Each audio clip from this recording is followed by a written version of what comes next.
마태복음 17장 9절에서 13절 말씀을 우리 다 같이 한 목소리로 함께 합독하겠습니다.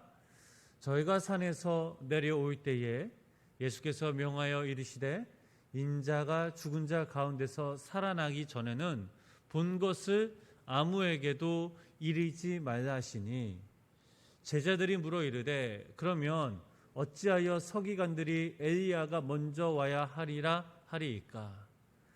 예수께서 대답하여 이르시되 엘리야가 과연 먼저 와서 모든 일을 회복하리라. 내가 너희에게 말하노니 엘리야가 이미 왔으되 사람들이 알지 못하고 임의로 대우하였도다. 인자도 이와 같이 그들에게 고난을 받으리라 하시니 그제서야 제자들이 예수께서 말씀하신 것이 세례 요한인 줄을 깨달으니라. 아멘. 거룩하고 복된 주 이 새벽에 하나님의 귀한 은혜와 사랑이 함께 하시길 주님의 이름으로 간절히 축원합니다. 지난 시간에는 우리가 변화산 사건에 대해서 우리가 함께 말씀을 나눴습니다. 변화산 사건은 예수님이 그동안 보여주신 사건과는 비교할 수 없는 충격적이고 무엇보다 본질적인 그런 사건이었습니다. 이 사건을 통해 주님이 영원전부터 계셨고 영원토록 계실 예수님을 목격했기 때문입니다. 우리가 믿고 있는 분은 단순히 우리의 죄를 사해 주시기 위해 십자가에 달려 돌아가신 분이 아닙니다. 물론 이 부분도 맞지만 중요한 사실은 부활하셔서 지금도 다스리시고 만왕의 왕이신 주님이 이 땅에 다시 오셔서 심판하실 주님이라는 사실입니다. 우리들은 예수 그리스도로 말미암아 천국을 사모하는 천국 백성입니다. 예수님의 제자들이 예수님과 동고동락하면서 변화되지 않은 것은 그들 스스로 참된 주님을 만나지 못했기 때문입니다. 그런데 제자들은 변화산에서 진짜 예수님을 만났습니다. 예수님의 얼굴이 해같이 빛나며 옷이 빛과 같이 휘어졌다. 이 모습이 바로 성령님의 임재를 통해 나타나신 바로 예수 그리스도이십니다. 그런데 재미있는 중 그 사실 하나는 예수님의 그 모습을 아무에게나 보이지 않았다라는 사실입니다. 12 제자 가운데 특별히 3사람에게만 이 예수님의 모습을 보여주셨습니다. 그렇다면 왜 제한적으로 보이셨을까요? 오늘 우리 본문 9절 말씀을 우리 다시 한번 함께 읽어보도록 하겠습니다. 저희가 산에서 내려올 때에 인자가 죽은 자 가운데서 살아나기 전에는 본 것을 아무에게도 이르지 말라 하시니 아멘. 예수님과 제자들은 산에서 내려왔습니다. 그리고 예수님의 변형된 모습을 보고 충격을 받은 이 제자들에게 본 것을 아무에게도 이르지 말라라고 예수님은 말씀하셨습니다. 이런 사실을 왜 굳이 알리지 말라고 하셨을까요? 여기에는 중요한 이유가 있습니다. 우선 주님께서는 그렇지 않아도 자신의 정치적 메시아로 오인하고 있는 그 당시의 상황 속에서 변화산 상에서의 놀라운 이 사건이 알려짐으로 불필요한 혼란들이 초래되는 것을 원치 않으셨기 때문입니다. 즉 주님께서는 자신이 메시아라는 사실과 앞으로 있을 십자가의 그 사건조차도 이 때를 기다리셨던 것처럼 변화산 사건에서도 역시 이렇게 신중을 가하셨던 것입니다. 또한 주님이 이렇게 말씀하신 것은 축복과 은사에 대한 절제 교훈입니다. 예나 지금이나 하나님으로부터 그 어떤 조그만 은사나 축복을 받으면서 이를 절제하며 필요할 때 사용하지 않고 때론 자기 자랑이나 허영심을 만족하기 위해 남용함으로써 오히려 하나님의 나라와 영광에 누를 끼치는 그런 사람들이 적지 않았던 게 사실입니다. 하나님이 주신 은사나 축복은 인간의 자랑, 인간의 허영심을 만족시키는 것이 아닙니다. 이것은 개인의 신앙의 성장시키며 교회 덕을 끼치고 복음의 효과적인 전파를 위해서 사용하신 것입니다.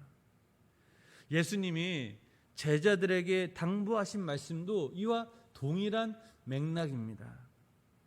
예수님은 이 변화산 사건을 통해 제자들이 더욱더 하나님을 진실하게 믿길 원하고 계셨던 것입니다.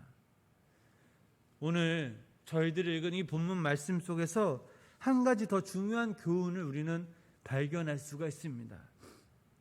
9절 말씀을 보면 예수님과 제자들이 산에서 내려오는 모습을 볼 수가 있습니다. 왜 산에서 내려오셨다라는 것을 강조하셨을까요? 그것은 바로 십자가를 지기 위해서입니다. 예수님은 거룩한 산에 머물러 있지 않으셨습니다. 마태복음 17장 22절부터 23절 말씀을 보면 이런 말씀이 있습니다. 함께 그 말씀 읽어보겠습니다. 갈릴리에 모일 때 예수께서 제자들에게 이르시되 죽임을 당하고 제3일에 살아나리라 하시니 제자들이 매우 근심하더라. 아멘. 예수님은 자신이 죽을 것을 아셨습니다. 산에서 내려오셔서 십자가의 길을 걸어가셨습니다. 이것이 바로 예수님이 산에서 내려오신 이유입니다. 이것이 바로 하나님의 뜻이요 또 예수님이 이 땅에 오신 목적이었습니다. 십자가에는 고통과 죽음이 있습니다. 우리들에게도 이러한 십자가의 사랑과 은혜가 있어야 합니다. 하나님을 더 깊이 사랑하면 사랑할수록, 알면 알수록 오늘날 우리에게 각자 주어진 그 십자가를 우리가 지고 내려가야 합니다. 이 말씀을 하시기 전 예수님은 우리들에게 이렇게 말씀하셨습니다. 마태복음 16장 24절 말씀, 우리 함께 그 말씀 읽어보도록 하겠습니다. 이에 예수께서 제자들에게 이르시되 누구든지 나를 따라오려거든 자기를 부인하고 자기 십자가를 지고 나를 따를 것이니라. 만약에 우리가 짊어져야 할 십자가를 우리가 들지 못한다면, 십자가의 길을 우리가 걸어가지 못한다면 우리는 더 이상 하나님의 자녀가 아닙니다. 예수님의 제자도 아니라는 사실이죠. 십자가의 길은 단순히 고통과 죽음만이 있는 것이 아닙니다. 십자가의 길은 영광스럽고 부활이 있다라고 주님은 말씀하셨습니다. 이런 의미에서 십자가를 기쁘게 지면서 주님과 함께 살아가는 것이 바로 진짜 부활 신앙임을 믿으시기를 바랍니다. 왜 우리가 십자가를 짊어져야 할까요? 그 뒤에 부활의 영광이 있다라는 그 사실을 믿기 때문입니다. 그 부활의 영광이 우리 가운데 있기에 남이 가지 않는 곳에 우리가 가고 남이 하지 않는 일을 바로 그리스도인들인 우리가 하는 것입니다. 우리 계속해서 본문 10절부터 13절 말씀 우리 다시 한번 우리 함께 읽어보도록 하겠습니다. 제자들이 물어 이르되 그러면 어찌하여 서기관들이 엘리야가 먼저 와야 하리라 하나이까? 예수께서 대답하여 이르시되 엘리야가 과연 먼저 와서 모든 일을 회복하리라. 내가 너희에게 말하노니 엘리야가 이미 왔으되 사람들이 알지 못하고 임의로 대우하였도다. 인자도 이와 같이 그들에게 고난을 받으리라 하시니 그제서야 제자들이 예수께서 말씀하신 것이 세례 요한인 줄을 깨달으니라. 아멘. 제자들은 변화산에서 예수님의 모습을 보았고 충격을 받았지만 그들 마음 가운데는 갈등이 하나 있었습니다. 구약의 말씀대로 메시아가 왔다면 엘리야가 먼저 와야 하는데 언제 엘리야가 왔느냐라는 것입니다. 그래서 엘리야가 먼저 와야 하지 않습니까? 라고 제자들은 예수님께 질문하신 것입니다. 예수님은 구약의 예언대로 엘리야가 미리 와서 선두주자 역할을 했는데 그가 바로 세례 요한이다라고 하셨습니다. 엘리야가 그래도 온 것이 아니라 엘리야의 심정을 가진 세례 요한이 예수님의 소리로서 길을 닦는 사람으로서 미리 온 것입니다. 우리는 여기서 또 한 가지 사실을 깨달을 수 있습니다. 성경을 보면 이스라엘 백성들은 아주 오랫동안 이방 민족의 압제를 받아오면서 간절하게 메시아를 오길 기다렸습니다. 따라서 그들은 하나님의 말씀을 통해 메시아의 도래에 앞서 먼저 오리라고 예언된 바 있는 엘리야에 대해서도 초미의 관심을 기울였습니다. 그런데 그들은 정작 그토록 기다리던 엘리야, 즉 세례 요한이 와서 죄에 대해 회개를 외치며 자신들의 잘못을 신랄하게 비난하자 가차없이 이 세례 요한을 목베어 죽이고 말았습니다. 뿐만 아니라 그들은 자신들이 가장 기다리던 메시아 예수님마저 이방인인 빌라도에게 간청하여 십자가형에 처형해 버리고 말았습니다.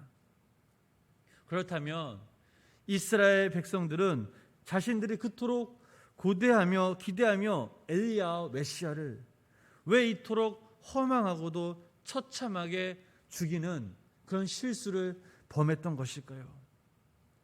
그것은 봐도 그들의 마음속에 진정한 믿음, 메시아를 바라보는 영적인 눈이 없었기 때문입니다. 사랑하는 우리 성도 여러분, 우리가 진정 하나님을 알아가길 원한다면, 하나님의 자녀로서 이 땅에서 우리가 살아가길 원한다면 하나님의 마음을 가지고 영적인 눈을 떠야 합니다. 그래야만 이스라엘 백성들이 예수님의 외적 조건만 보고 그분 안에 있는 영광과 진리는 보지 못함으로써 메시아를 임의로 대우했던 것 같은 그런 같은 잘못을 우리는 범하지 않을 수 있습니다. 말로만, 우리의 입술로만 주님을 따르고 섬기겠다고 말하지 말고 하나님의 말씀을 붙잡고 기도를 통해서 영적인 우리의 눈을 뜸으로써 하나님 앞에 진실되게 서며 주님을 따라갈 수 있길 주님의 이름으로 간절히 축복합니다. 오늘 본문 말씀을 보면 주님께서도 아직도 당신의 그 사역에 대해 이해를 못하고 있는 제자들을 위해 변화산에서 용모가 변하는 이적을 보이심으로써 그들을 깨우쳐 주셨습니다. 그리고 주님은 제자들과 함께 산 아래로 내려가심으로써 그 놀라운 계시 사건은 바로 세상의 구원이심을 분명히 말씀하셨습니다.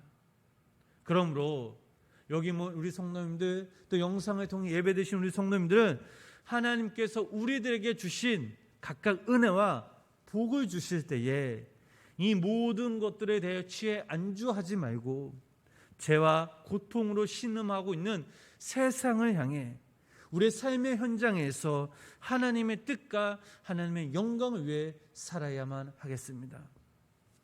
또한 우리가 주님을 기대하면서 우리 가운데 영적인 눈을 뜨고 말씀을 붙잡고 최선을 다해서 우리가 믿음 생활을 할 때에 주님은 우리에게 분명 나타나시고 우리의 삶 가운데 성령님을 통해서 날마다 임재하실 것입니다.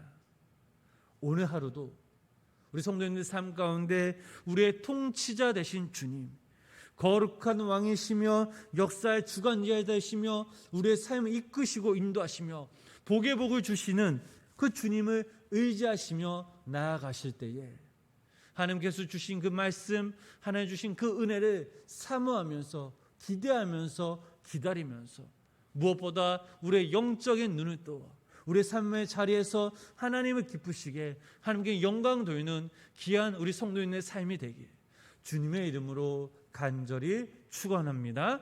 기도하겠습니다. 주님은 말씀하셨습니다. 나는 부활이요 생명이니 나를 믿는 자는 죽어도 살겠고 무릇 살아서 나를 믿는 자는 영원히 죽지 아니하리라. 하나님, 우리가 부활의 주님을 더욱더 믿고 순종하길 간절히 원합니다.